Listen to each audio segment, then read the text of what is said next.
Ayan guys, gawa tayo ng i-rectify natin tong BFD natin. Kasi ang nangyayari pag may fluctuation, nawawala yung yung parameters ng BFD. So ang gagawin natin, ayan, binibira na ni Mark. Gawin natin ng ng power supply na 24 volts, naka-maintain na supply dito sa sa BFD. So ayan, pagka may fluctuation, yung supply niya na 24 volts naka-maintain lang sa sa BFD natin. Kasi yung naging issue namin tuwing may fluctuation, naging nawawala lahat ng setting.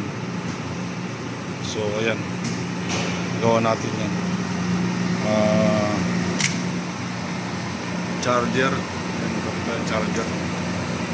Tapos pupunta dito sa battery. Tapos nakapunta dito sa sa 24 volts dito nakakabit.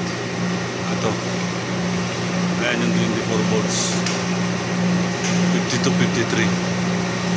So pag nag-fluctuate siya, maintain pa rin yung 24 volts. So good pa rin tayo. Ito yung power supply niya dati, 24 volts. So, kasi ang ating BFD mayroong yung RAM niya is depektibo na, kaya hindi na nagsisave ng program. Altibar 61 Schneider. Si Richard morning yung mata. Ayan guys, dito tayo sa basement. Ayan natin trabaho. Hello kuya, how are you? Fine? Alhamdulillah. Dito trabaho namin guys. Tatlo yung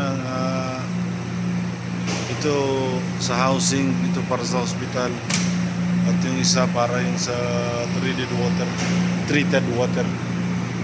Ayan. So yan lang ang buhay namin dito araw-araw. Ayun naman ang ating RO. Yan, reverse osmosis. Mahapi live. So ayun lang guys, if you like this video, please follow for more.